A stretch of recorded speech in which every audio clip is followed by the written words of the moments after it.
Hello and welcome everyone.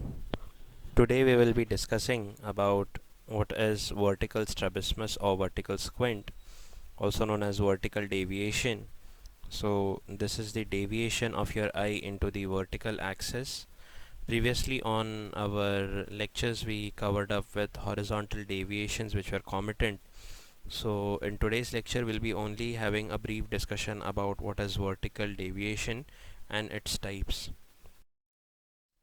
So starting with the classification, so they are classified into different etiologies. So first of all is on depending on the constancy. Now when we say the term constancy, it is basically your amount where the deviation is present, the time or the time period for where the deviation is present. So either it could be your hyperphoria or either it could be your intermittent hypertropia or an hypertropia. So they are denoted by H, H bracket T and HT. So when I say the term hyperphoria, that means it is a latent deviation which only becomes manifest when we break the fusion of the patient, whereas intermittent means that patient himself complains that on and off whenever he's tired or he's using his focus or attention too much, he feels that one of the eye is going up or someone is complaining about it. And there is hypertropia, which is a complete manifest deviation. So these are the types depending on the constancy of your deviation. The other type is depending on the direction of the deviation of non-fixing eye. So this says that hypertropia and hypertropia. So hypertropia is basically the upward deviation of the non-fixing eye, and hypertropia is the deviation downwards of the non-fixing eye. So now when I say the non-fixing eye, sometimes there are cases that the patient has very less vision or probably no vision in one eye, or rather the patient because of some anomaly doesn't fixate with that eye.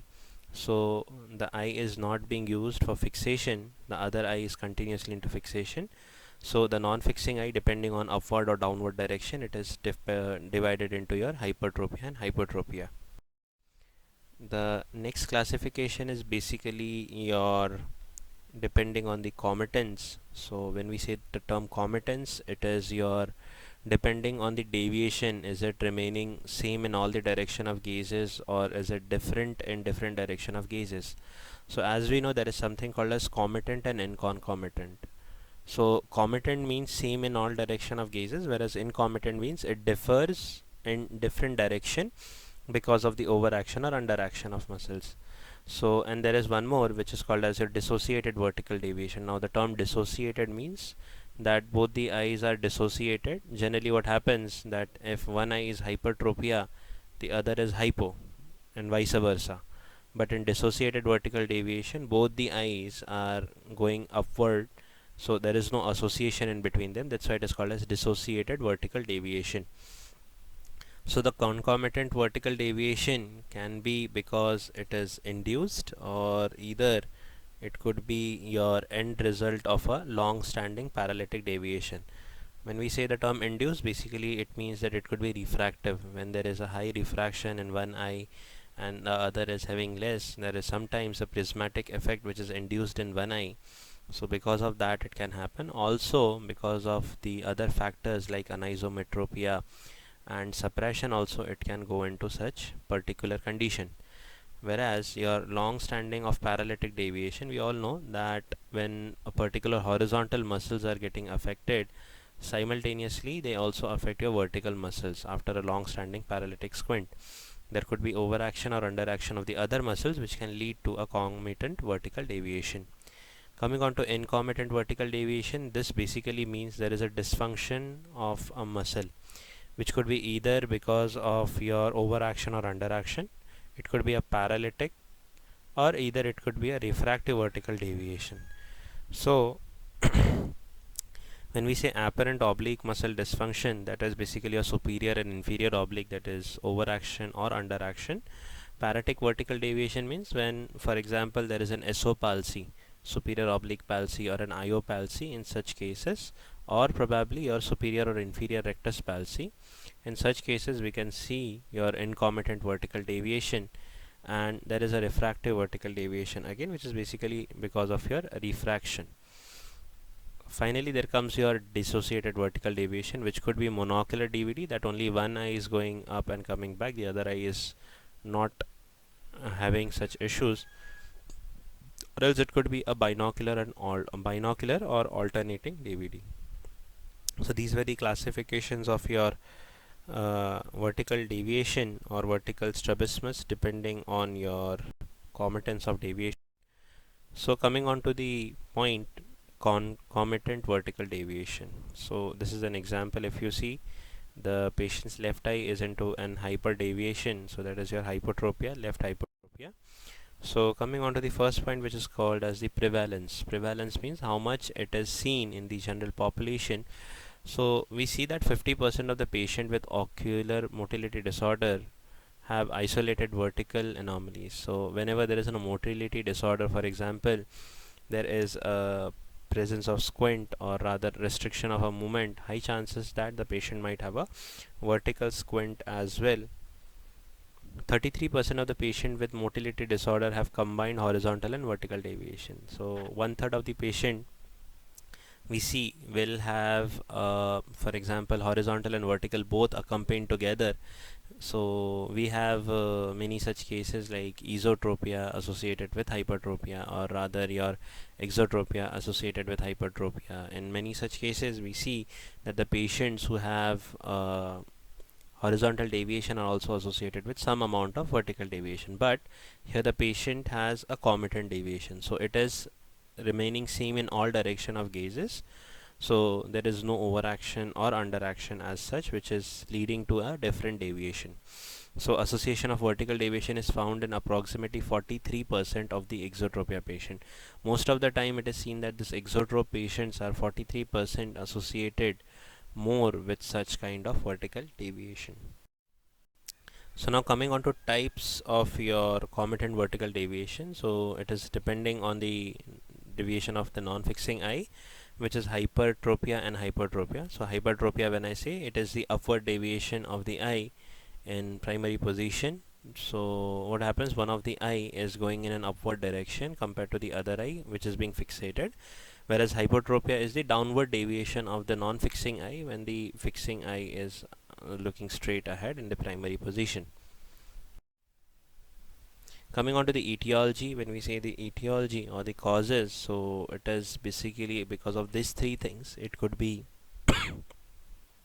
unequal refractive correction or anomalous position of rest and conversion of an incomitant hyperdeviation into comitant. Now let's see what exactly are this. So many times what happen, that let's say that a particular patient is being prescribed a prescription which is unequal in both the eyes, and it is being not properly seen about the binocular vision. So binocular balancing is not properly done.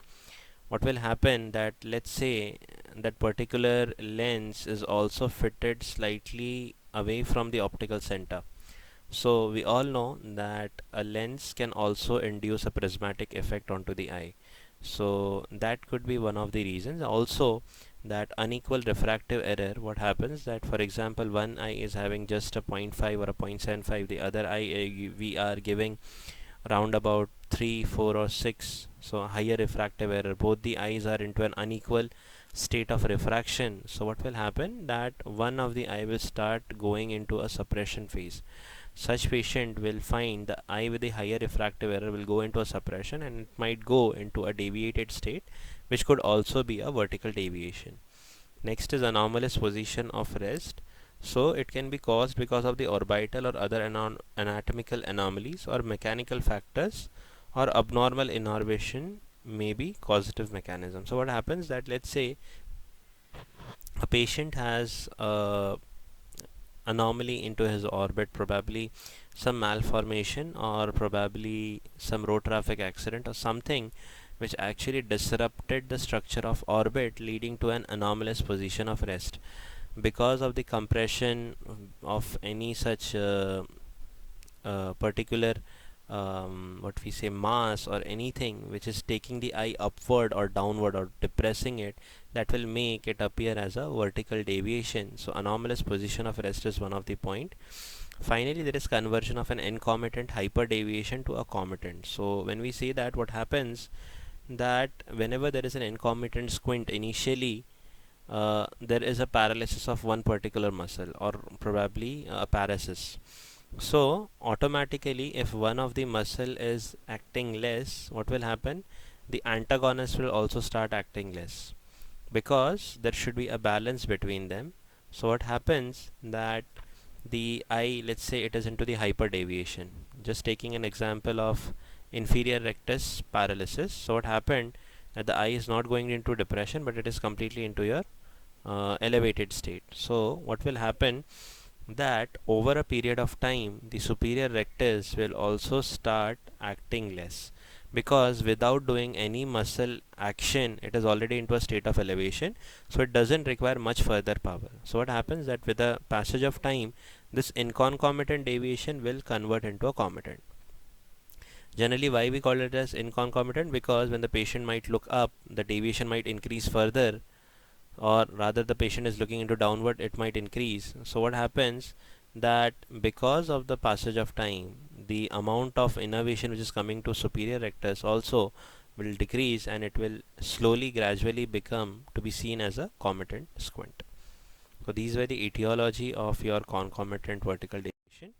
What are the clinical features which we see? The first is your commonly intermittent then constant. Most of the time we see that these vertical deviations are intermittent. They are not very much constant. It will be not very obvious until unless it is a very high degree of vertical deviation.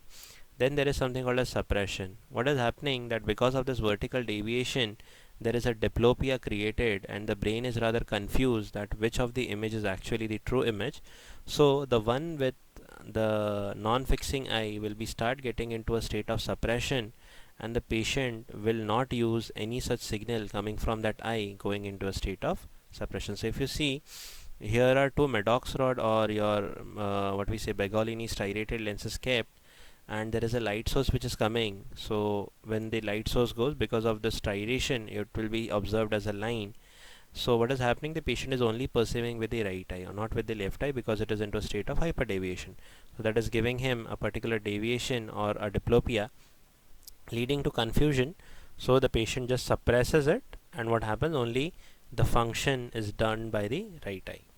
Next is amblyopia. The next stage after suppression is amblyopia. Once this suppression starts into your brain, what will happen that the patient's brain will say that this eye is not being used much, and it is rather giving you more confusion. So whatever signals are coming from this brain through the optic nerve and the LGB, they will be start getting suppressed, and only the information would be processed from the right eye going into a state of amblyopia. And then there is something called as vertical anomalous retinal correspondence. This only happens at generally at a very less age. This is very rarely seen in patient who are having an acquired in a later phase of life, because this requires a good amount of neuroplasticity. What happens that, let's say these two, here there is a point of fovea and here there is a point of fovea, these are matching with one another. Because of the hyper deviation, what will happen, the image will come somewhere here. So if the brain is having a good amount of adaptive power, it will say that let's take this as the new fovea, whereas taking this one. So there could be a vertical retinal anomalous correspondence. So what will happen, the patient will be seen as having vertical deviation, but yet he will say that he can see all the 4 dots in your Wirth 4 dot because of the ARC. Next is tilting of head. Now tilting of head is a very common adaptation, motor adaptation, which we see in such patients, because what happens that with the chin up or chin down, let's say for example the same patient with hypertropia, one eye is already into an upward deviation. So if I take my chin down, what will happen, the other eye, the normal eye, will also go into a state of upward deviation a bit because of the doll's eye phenomenon. And what will happen, both the eyes will come into a straighter line. So as they come into a straight line, they can have less amount of diplopia and less amount of your, what we say, less amount of confusion. Whereas if the patient is having an hypodeviation, what will he do? He'll just raise his chin so that the other eye also comes down because of the doll's eye phenomenon, and both the eyes are into a straight position. So tilting of head is something which is to be very importantly noticed, because many times we see that we have not seen this part and the patient is looking as ortho. The moment you make him see straight, or rather the take his head straight, the amount of deviation will become manifest. Next thing is your repeated measurements. So whenever you do repeated measurements, it will show overaction of one or more cyclovertical muscles. So when you take such measurements, you not just stop with one but try to take it for two or three. In such cases also your Hess chart screening will be very much helpful to exactly see which muscle is being overacting or underacting. So that is what we generally see, that one or two times when you repeat it, there will be an overaction which is commonly seen. So coming on to the treatment part, what can be done in the terms of treatment? Though vertical deviations are very difficult to treat, but yet there can be things done. So first, it should be always an orthooptics which can be tried.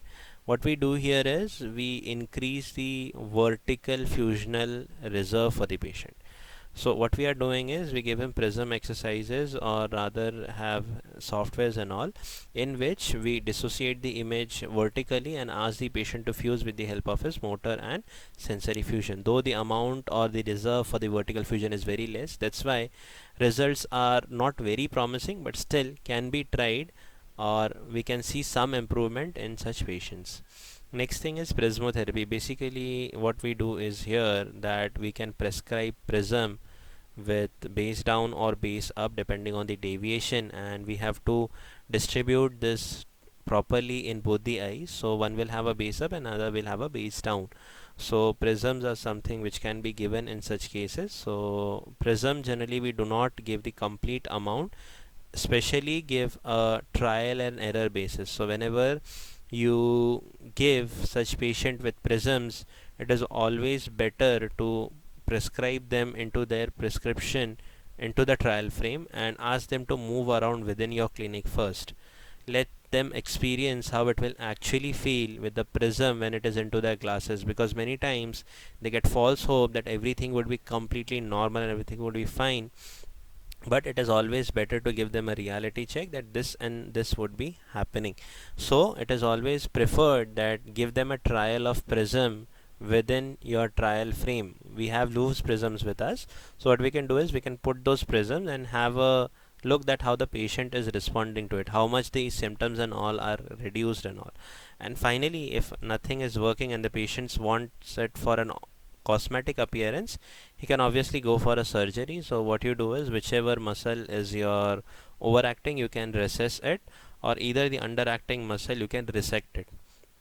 So in this case what we could have done is either you can release the depending on which muscle is overacting or underacting, so either you tighten the inferior muscles, or you can depressing muscles, or you can loosen the your elevating muscles. So in both of the cases you can find that pre and post is this much change, but this is all about your cosmetic appearance. After this also you need to go again back to orthoptics to overcome things like diplopia and all.